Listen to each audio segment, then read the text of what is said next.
Welcome everyone to the first episode of Loki Genius Podcast. I'm your host, Juvel De Lima, and today in the show I have Royan Idea, the founder and chairman of the Dea Corporation, from a college dropout to becoming a successful online entrepreneur, making millions through his online consulting and service businesses.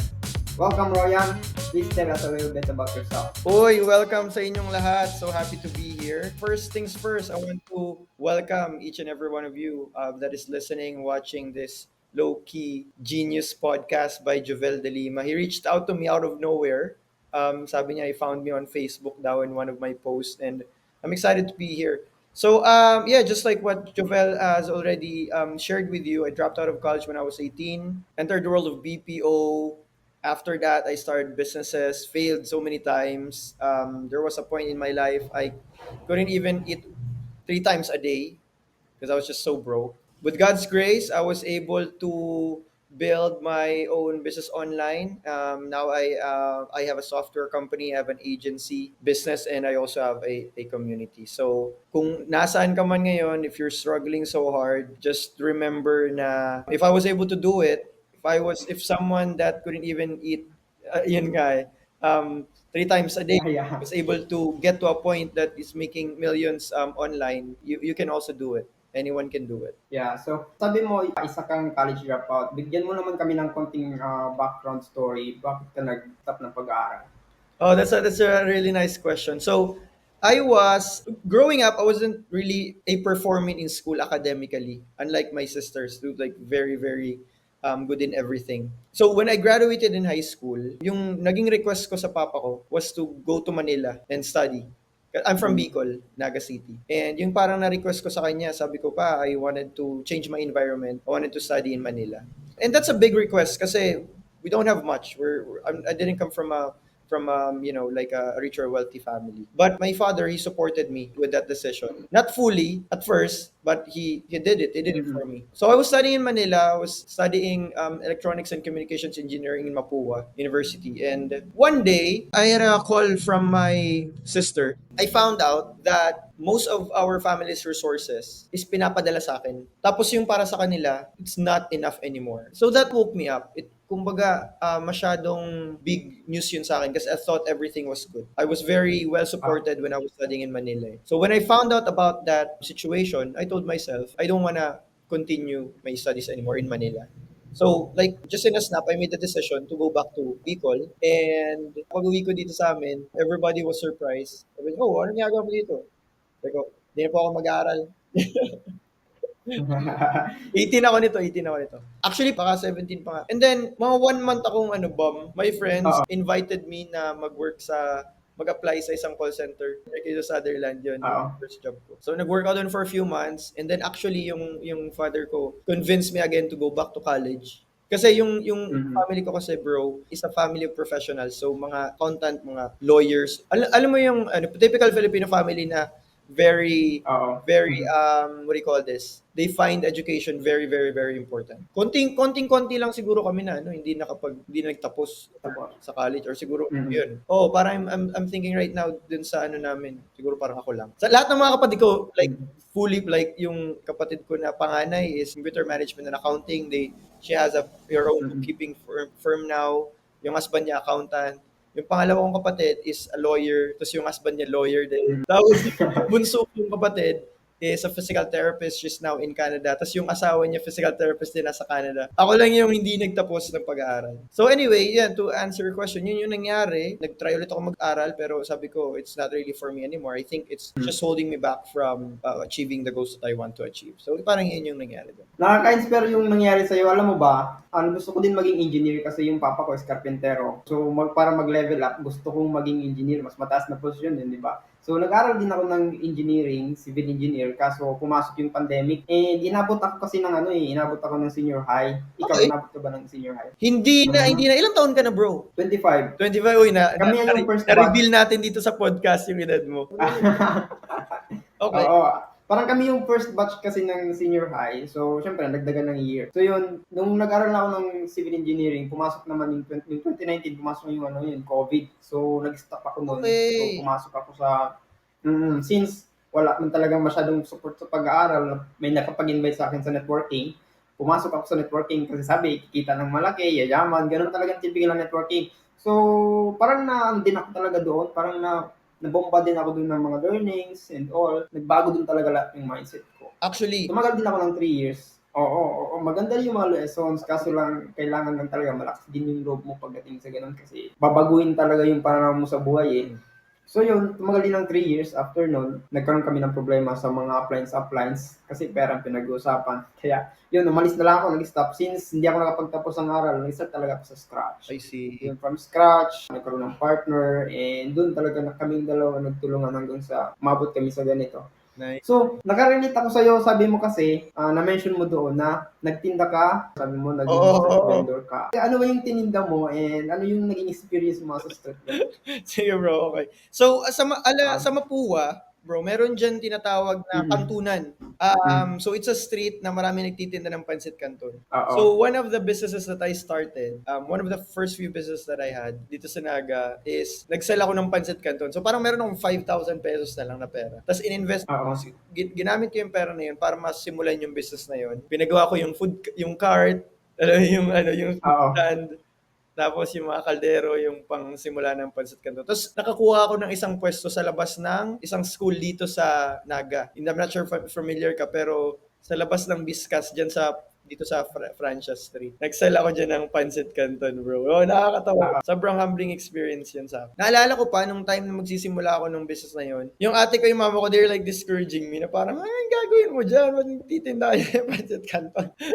Parang, di ba, parang, yung mga bagay-baga na minsan akala ng iba parang hindi man para yan, bakit mo ginagawa yan? Pero sa totoo lang para sa atin, may mga bagay na nagbago sa atin dahil ginawa natin yun, or may mga bagay na tayong na-realize dahil sa mga bagay na ginawa natin. For us, para lumakas ang loob natin. totoo. Kagaya ko, nagtinda ako ng fishball, Mm, nagtinda ako ng kikiam, nagtinda ako ng kwek-kwek. okay. Kasi from scratch talaga, nagtayo kami ng maliit na bahay, yung tabla-tabla lang, alam mo yung tabla-tabla. Tabi ng school, doon kami nag-stay ng partner ko, nagtinda kami ng fishball, sari-sari, mga chichirya. Pero doon talaga nagbago lahat yung mindset ko na kahit gaano kataas din ang makuha mo, kahit gaano kalaki yung pagbabago nangyari sa buhay mo, yung parang humble ka pa rin. Mm, Alam mo yun? And hindi ako nagsisisi sa ganun. Ikaw, nagsisisi ka ba na hindi, nangyari sa'yo hindi. yun? Ano ba yung lesson sa'yo sa experience mo na yun? Hindi bro, hindi. Na ako, ano yun, it's one of these stories na, alam mo, naging proud ka. Siguro Mm-mm. kung hindi siya naging happy ending.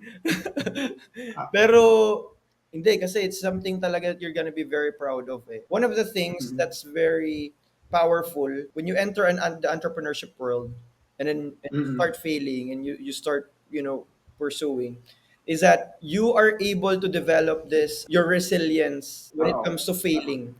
Ang kagandahan ko that time is that when I was pursuing those businesses, ay syempre gusto ko maging successful, di ba? Pero parang I was Mm-mm. just really doing it because I want it. Hindi siya yung parang, hindi ako dun parang attached sa pera. I wasn't thinking too much about money. Mm, I was fortunate enough that time. Wala pa naman akong anak, wala pa man akong asawa. Don't have anyone mm, to support. Ako lang. Siyempre, may bahay naman kami na titira ako nun sa bahay ng lola ko.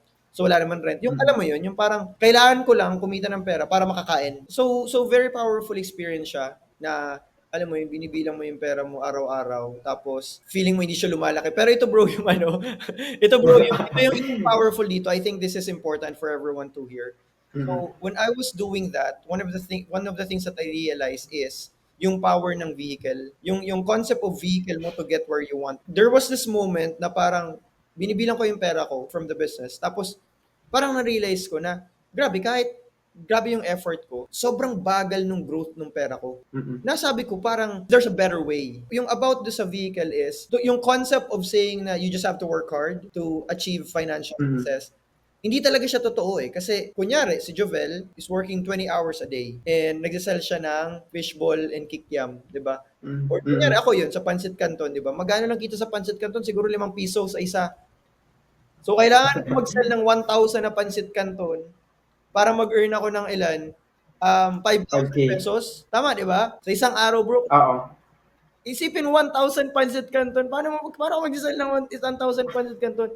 And even if you're able to do that at scale, 5,000 a day times 30 is only 150,000 pesos. Compared to now, I have clients that's paying me $3,000 per Mm, client. They're paying me mm, 150,000 pesos per month per client. Tapos yung amount Mm. of work that I need to provide, less than like selling, alam mo yun, 1,000 pancit canton.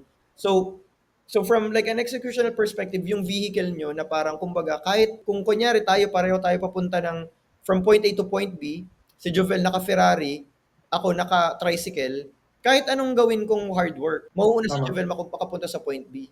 So, you have to start thinking Mm. about that. Kung parang iniisip nyo Mm. na bakit ganito, I'm working so hard, pero talagang ang hirap pa rin ng buhay financially, you have to start looking Mm. at kung where is the money coming from. Kasi kung employee ka, for example, kahit anong trabaho mo dyan, kahit anong sipag mo, syempre, yung Kahit tumambling ka, kahit tumambling ka, sarap na, split ka, sarap ng boss mo. totoo, yung income mo is going to be the same. Kasi syempre yun yung Mm. that's just how it works. There was this I forgot who was it, pero siya yung founder ng Rethink Academy. Very successful Mm. Irish online entrepreneur. Sabi niya na if you there's nothing wrong na if you're an employee or if you're a professional, there's nothing wrong with that. Mm. But if you don't want to live a normal life,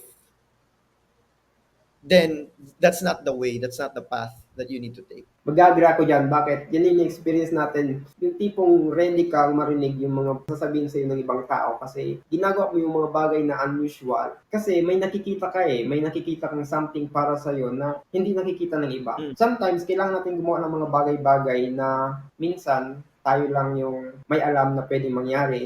Feeling natin mag-work pero pag share natin sa iba, para sa kanila hindi. So, it means para sa atin yun binigay sa atin yun na vision na yun ni Lord kasi alam niya kaya natin yung gawin, di ba? Kailangan lang natin gawin talaga naman lahat So nangyari sa iyo, parang hindi nagkakalayo talaga yung nangyari sa atin yung part na nagtinda, parang nagtry tayo ng mga bagay-bagay na different sa iba. Kasi gusto natin ng ibang outcome, gusto natin ng ibang result. Yes. Kasi sabi nga, kung gusto mo ng ibang buhay, you have to do something na Things iba differently, yes. para magkaroon ka ng ibang result. Exactly. Sabi nga din, I totally agree with you, bro. If you want to achieve something that you haven't achieved before, you have to do Mm-mm. things that you haven't done before. Like totally Mm-mm. different. And it's not just about doing something different. You need to have a new identity. Like, Mm-mm. I can say na yung 2014 Royan is a totally different person than the 2024 Royan. So, sobrang malayo. The way I speak, yung language, the words I use, the way I think, it's totally different. And yun yung kailangan nating unang trabahuhin Alam mo yun, yung parang, Mm-mm. kumbaga, my sister, we were just having this conversation earlier actually, yung parang sabi ni Vishen Lakianin nga na, kumbaga, the universe, it doesn't happen to you. Kumbaga, parang, the things that we want, hindi yun ibibigay sa atin ng universe or ng Tama. higher being. We will only be able to get those things if we are already the person that will get those things. Alam mo yun? Mhm. Kasi, let me expand on this one. A lot of people think na para maging masaya sila, kailangan maging successful muna sila, like financially, right? A lot of people think na success means, being rich, pero hindi naman talaga. We have different definition of success. Pero just for this conversation, a lot of people think, or most people think, na para maging masaya ako, kailangan ko muna maging mayaman. But the truth is, one of the requirements for you to actually build financial wealth, to be truly rich, not just in money, but by wealth, is maging happy ka na. Kailangan mo una Mhm. yung inner bago, unless nanalo ka Ah. sa loto. Pero hindi, kahit nanalo ka sa loto, have you heard about stories na yung na nanalo sa loto, so biglang nawala lang din yung pera na it was because Mga daming kwentong parang ganyan. ganun, 'di ba? It's true life. Kasi it's yung inner yung tao na yon, the identity of that person, hindi siya ready for that kind of wealth. Mhm. So it's the other way around. You have to be happy now para Mhm. ma-achieve mo yung success na gusto mo ma-achieve. But then I'm asking everyone to just like think about that. Be happy now. And it doesn't matter where you are now. I mean, syempre parang, Royan, it's easy for you to say kasi you're in a really good place. Paano naman kami na we're struggling right now? Find the good in where you are. Ito na lang regardless of where you are right now, so kahit sobrang nahihirapan ka, you're still alive. Yung idea Tama. na yun, yeah, there's hope. So just pushing forward, and believe in yourself kasi you can achieve great things. Ako, sobrang niniwala ako sa lahat ng tao. I don't think may tao na tamad. I think there's just a lot of people that doesn't have opportunities. Sometimes there's a lot of people, they just need some help Mhm. and everything can change for them. So, yun yung gusto kong mapasa din na message sa audience mo. Parang siyang idea ng law of attraction. Yung parang kailangan mo siyang i-align yung sarili mo sa bagay na gusto mong maging. Kasi hindi ka magiging ganon. Halimbawa, gusto mong maging successful na entrepreneur, na negosyante, kapag hindi ka pa ready sa loob mo, sa isip mo, hindi mo makukuha yun eh. Kasi kahit gaano pa, kagaya ng example mo, nanalo sa loto at dahil nawala din. Kasi hindi siya ready sa milyon na nahawakan niya. Parang kahit kasi makahawak ka ng milyon, anong gagawin doon? Number one is mag-i-spend ka na mag-i-spend na mag-i-spend. Pero kung may tamang mindset ka pagdating sa pera, anong gagawin mo kapag nakahawak ka ng milyon? Number one is i-invest mo yon in negosyo mo yun.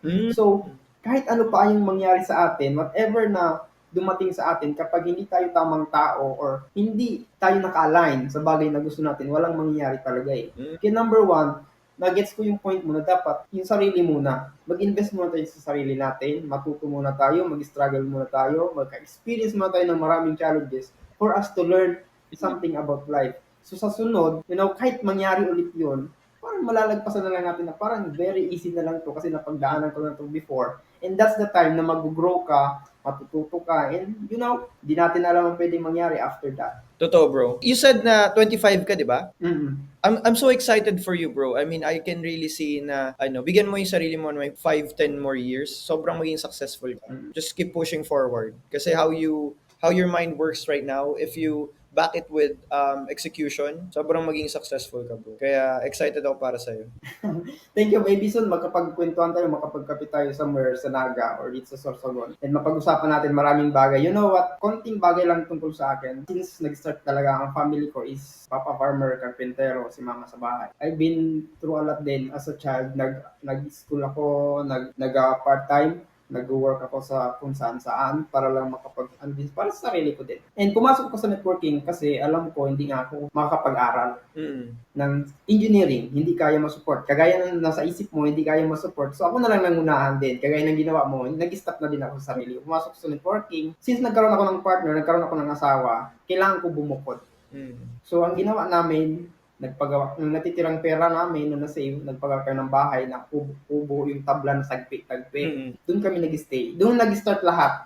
Walang and all. Nag-loan sa bank, nag-start kami ng piggery business, nag-invest kami doon ng over nasa 100K sa business ng pagbababoyan. So, nagkaroon ng problema kasi nagkaroon ng ASF, yung mga baboy, nagkaroon ng mga sakit. Siyempre, hindi naman inaasahan yun. So, nawala lahat yun. Yung investment sa mga kulungan ng baboy, nawala lahat. Nag-stop na kasi feeling ko hindi naman para sa amin yun. So, yun, na-introduce sa akin ng partner ko yung freelancing since siya UGC creator. Ako wala akong idea sa freelancing kasi networker ako eh. So, negative ako pagdating sa freelance kasi wala akong idea talaga tungkol dyan. So, inaral ko lang kasi wala akong choice. And after nun, good thing, inaral ko talaga siya. In a span of 1 month, nagkaroon ako ng client. And until now, client ko siya. Kasi I have the mindset of whatever you want to do in the future, kailangan mo isipin, ano ba yung pwede kong gawin ngayon na kahit konting-konting maliit na bagay lang na pwede kong gawin ngayon na mag-a-add up Yes. para sa future na ginugusto ko. Yes. Kasi hindi mo man-hit kasi yung future na ganun eh. Yes. Hindi mo yun makukuha ng ganun na eh. Kailangan may gawin kang pakonti-konti na in the future, mag-build up siya o magiging yun na siya. Yes. Parang ganun eh. Kaya kahit anong struggle, tama yung sinabi mo, kahit anong mangyari sa'yo, kapag hinarap mo lang siya heads on, may mangyayari at mangyayari sa'yo. Galing, bro. Ikaw magiging ikaw unang magiging milyonaryo sa pamilya mo. Siguro nangyari na. Exactly. Oo na, nangyari na. Nangyari na. Galing. Congrats. Yun, so sabi mo, meron kang Nidea Corporation, tama? You're founder of Nidea Corporation.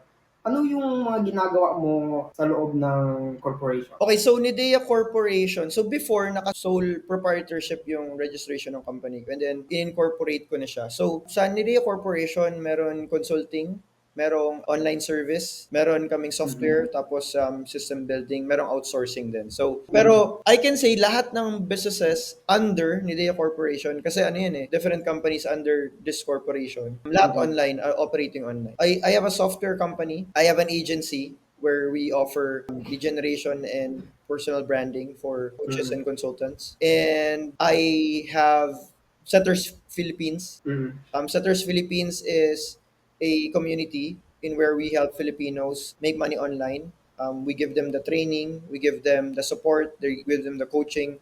It's all free to join. Our model, we have a partnership-based model. We get a percentage of the earnings nung mga partners namin. Tapos yun, we give them the training and the skills they need, and we help them acquire clients. So, ito yung parang mission-driven company ko. Yung iba na, Mm. yun yung money-making, company.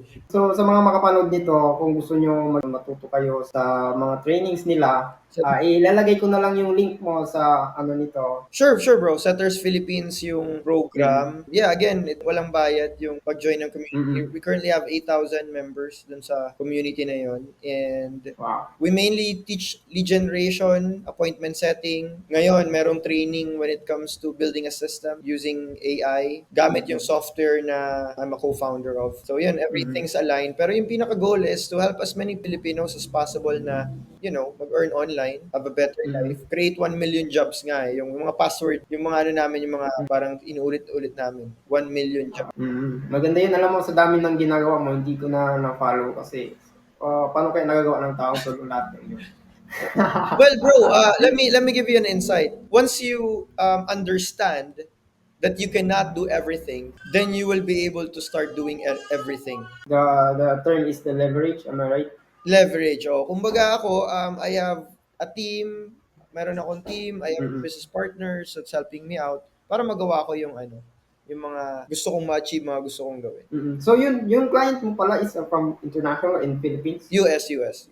So, dun sa agency business ko, mga US clients yun. Kasi marami din kasi akong na encounter na mayroong mga client dito sa Philippines kaso nga yung rate nga nila syempre hindi gagaya sa ibang Iba, oo, bansa. iba. Iba. Oo. Kumbaga, Pero yung effort, yung work and all is the same.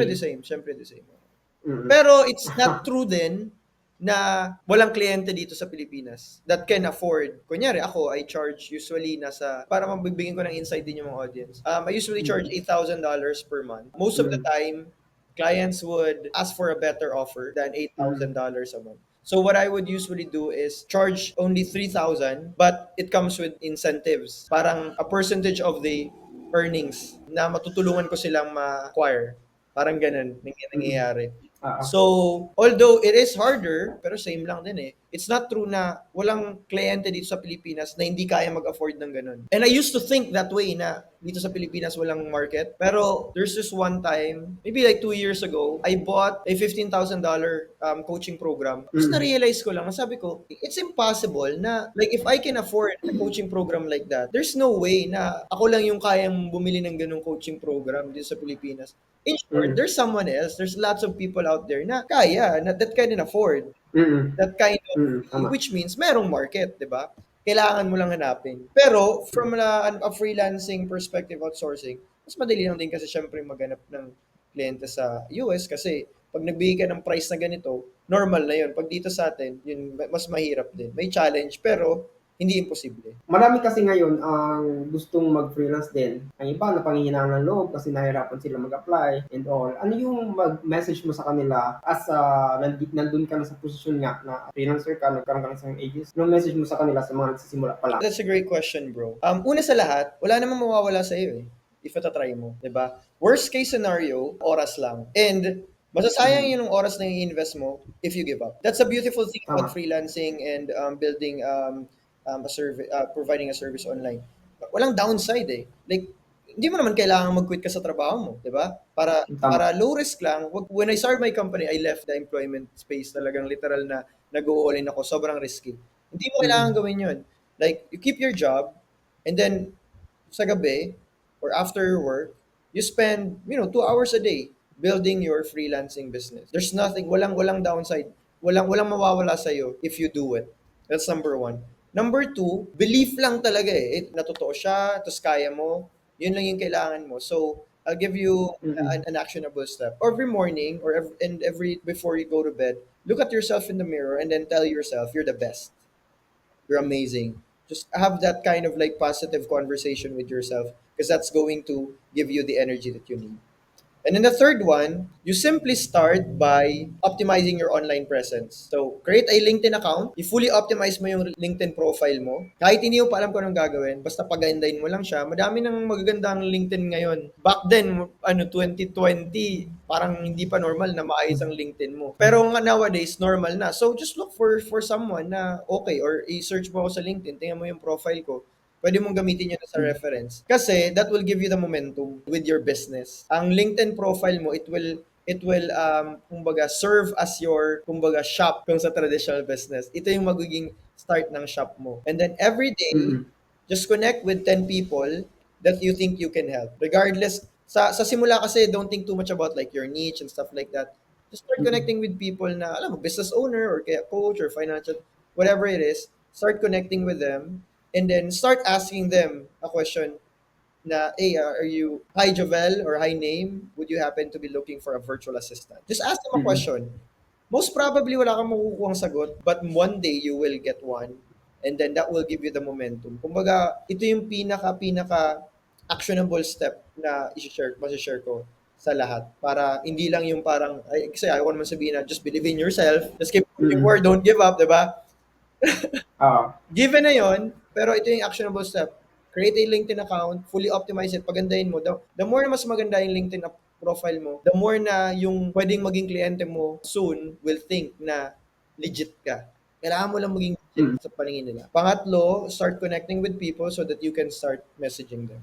And just see, give it 3 months. I'm sure that you will get something from it. Anong masasabi mo tungkol sa Upwork? Kasi karamihan talagang dito sa Philippines, nag-focus sila sa Upwork din and minimal yung nag-create ng LinkedIn account and Sarili. kakunti din nag-create ng content, oo, sa LinkedIn. Okay. So, more on sila sa Upwork. Anong masasabi mo tungkol doon? Anong advice? There's nothing wrong with Upwork. Way back then, nakakuha din naman ako ng clients sa Upwork before.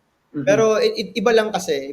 So, when you go to Upwork, you apply for a job, Mhm. okay? If you Tama. if you if you follow the steps that I shared, you're not applying for a job. You're looking for a client. You're acquiring your own client. Kasi when you go to Upwork, for everyone that's not familiar yet, Upwork is a place where you can apply for a job. So, yung mga employers, they post a job, mag-a-apply ka doon, mag-send ka ng Mhm. proposal. Aside from the fact na madaming nag-a-apply din, maliban sa'yo, so madaming competition, at Taas ang nag-a-apply ka kompetensya. nga ng trabaho, it's totally different from Mhm. acquiring your own client. Pero I'm not saying na Upwork is not good. Kasi especially if you're just starting out, Mhm. okay ang Upwork. Okay ang Upwork, especially pag Mhm. may alam ka ng skill na kaya mong gawin, pwedeng mo search yun eh. Oo. So, siguro, ang masasabi ko doon, ang recommend ko doon, there's nothing wrong with Upwork, pero wag kayong mag-rely lang sa Upwork. Oo. Okay? Kasi lahat may limitations yan eh. So, gamitin, lahat naman itong mga bagay na to, you can get a client in Instagram, in LinkedIn, in Mhm. via cold email, Facebook. You can use this to get clients. And ito, by the way, this is not the purpose of this podcast to promote Setters PH, pero sa Setters PH, yun yung training na binibigay namin. How do you acquire a client? Mhm. How do you book an appointment with Mhm. a potential client? Ganun yung tinuturo namin talaga dun mainly. Kaya, pero you don't have to join the community if you don't want to. Follow mo lang yung sinabi ko dito. Create a LinkedIn account, connect with people every day, ask them every day if they're looking for a virtual assistant or kung ano yung ino-offer mo na service, a graphic artist, a video editor, whatever it is that you are offering as a service. Yun kasi ang kagandahan din sa LinkedIn, nakakapag-build ka ng personal brand mo din. And for long term na din naman. If you will start posting content, yes, you will be able to do. Na-add mo, you love surfing. Yun yung ba yung palipas oras mo as agency owner, like that? Hindi, Pwede mo ba kami saan ka sa kwentuhan? Sorsogon? Di ba Sorsogon ka, bro? Oo, Sorsogon. Dito kami sa Castilla. Bro, one of the favorite places na pinupuntahan ko to surf is Gubat, Sorsogon. Gaano ka kalayo sa Gubat, Sorsogon? 1 hour drive. 1 hour, mas malapit ka, bro. Kailangan mo mag-surf. Kailangan mo mag-surf. Pero sige, anyway, to answer your question, yung pinaka-love ko about surfing, and I'm not even good at it, just to clarify everyone, Mm. hindi ako surfer. Gusto ko lang Sa hobby. sa hobby. When you're surfing kasi, yung moment na nakasakay ka na sa board, if you think about it, you Mm. are between the sea and the sky. Parang you're in between the Mhm. heaven and the earth. Alam mo yun, yung parang you just have this board, nandun ka, tapos nasa tubig yun, nasa dagat, di ba? Tapos ang taas, Oo. ang sa taas mo. So parang nandun ka sa I think yun yung parang parang deep, hindi ko alam kung parang napaka-cheesy niya, pero that's what I love. Yung feeling na yun na parang I'm part of this beautiful world. Mhm. Napapasurf na tuloy ako. Kaya, kinukulit ko, nung isang araw ko pa kinukulit yung wife ko na sabi ko mag-surf kami kasi walang pasok yung mga bata. Pero Mhm. yun, I love it. Tapos yung, just the whole thing about it, you go to the beach, you paddle in, yung idea na parang paghihirapan mo yung pagpapaddle, pagkukuha ng alon, and then, it's all worth it. Parang entrepreneurship. Para sobrang saya niya. Kailangan mo mag-surf, bro, kung hindi ka pa nag-surf. Yun, so ganun ka-importante, di ba?